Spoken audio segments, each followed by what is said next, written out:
When you hear the name Countess Elizabeth Báthory, your mind probably jumps to unimaginable cruelty. But here's the thing. Was she really history's most prolific female serial killer, or was she actually the victim of a massive political conspiracy? Today, we're going to peel back the layers of legend and try to find the truth. Our whole story really kicks off with this one single staggering number: 650. That's how many victims Countess Báthory allegedly wrote down by name in her own diary. I mean, if that's true, it's not just a crime spree. It's one of the most horrifying cases in all of human history. And this isn't some obscure historical footnote. Nope. Her infamy is so great that even today, Guinness World Records officially recognizes her as the most prolific female murderer. So to understand how anyone could possibly get away with something on this scale, you first have to understand the world she came from and the absolute, almost unbelievable power she had inside it. Okay, so who was Elizabeth Báthory? Well, she wasn't just some noblewoman. She was a member of one of the most powerful, influential families in all of Europe, a clan whose power was, in so many ways, absolute. I mean, just take a look at her family tree. Her uncle was the King of Poland. Her nephew was the Prince of Transylvania. In a lot of cases, the Báthory family had more land, more money, and more soldiers than the actual King of Hungary. So Elizabeth was born into a world where, for all intents and purposes, her family made the rules. And here's the crucial part. The law of the land actually gave nobles like her something called the impius gladii, which translates to the right of the sword.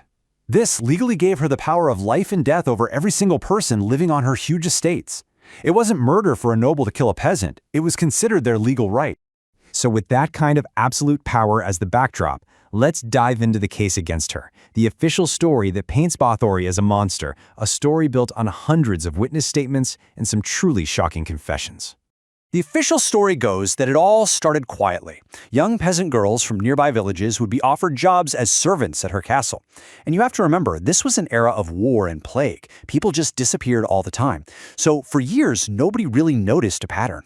And this, supposedly, was her fatal mistake. She started luring girls from minor noble families, girls sent to her court to learn etiquette and manners. And when they started disappearing, their powerful parents began asking some very uncomfortable questions. Suddenly, the disappearances mattered to people who couldn't just be ignored. The testimony that came out of her captured accomplices was just a litany of horrors. They described the systematic campaign of torture. We're talking needles driven under fingernails, flesh bitten from faces, girls forced to stand in the snow until they froze to death. The official depositions paint a picture of just calculated, unending sadism. It all came to a head in a pretty dramatic raid. The Count Palatine of Hungary, who, what do you know, also happened to be Elizabeth's own cousin, stormed the castle. And his official story is that he caught her red-handed, finding one girl dead, another one dying, and others locked away in the dungeons. And this is where that number, 650, comes from. The single most important piece of evidence was a supposed ledger, a diary, where a witness claimed Báthory had meticulously recorded every single one of her victims. It was the smoking gun. But there was one huge problem. The book was never found. It was never actually produced as evidence at the trial. And that missing book? Well, it opens the door to a completely different version of events. A version where the Blood Countess was actually the victim of a massive political frame-up, one designed specifically to destroy her. So let's look at another number, 17,000 florins. This was the colossal debt that King of Hungary himself owed Elizabeth Báthory.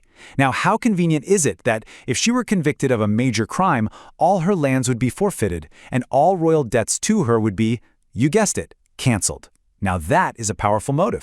And if you look at who was involved, it gets pretty suspicious. The two men with the most power over her fate also had the most to gain from her downfall. The king could wipe out his massive debt, and her own cousin, the lead investigator, could take out a powerful political rival in the process. But wait, what about all that horrific torture? Well, some historians argue that we're looking at it through a modern lens. What if it wasn't sadism at all, but just primitive 17th century medicine? Applying a hot iron could have been a way of cauterizing a wound. Sticking someone with a needle could have just been a form of bloodletting or lancing a boil. Is it possible her attempts to heal her servants were twisted into acts of homicide? Or maybe her real crime was something else entirely. After her husband died, she became one of the wealthiest and most powerful people in all of Hungary.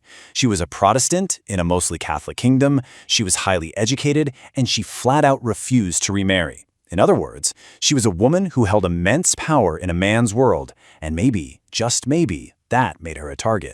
So how on earth did this incredibly complex historical case become the simple, ghoulish legend we all know today? How did the facts get twisted into this tale of a vampire countess? Well, the timeline of the myth is pretty revealing. If you look at the original trial documents from 1611, you'll find there is zero mention of bathing in blood. That iconic detail? It was invented more than 100 years later by a priest. And the modern vampire connection? That was basically cemented by a Hammer horror film in 1971.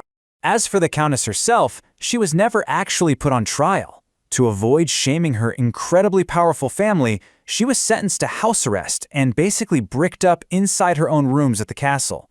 For 4 years, she wrote letters protesting her innocence until she was found dead in 1614. So in the end, we're left with this chilling question. Was Elizabeth Báthory a sadistic monster? Or was she a powerful woman whose story was completely rewritten by her enemies? It makes you ask a much bigger question about history itself.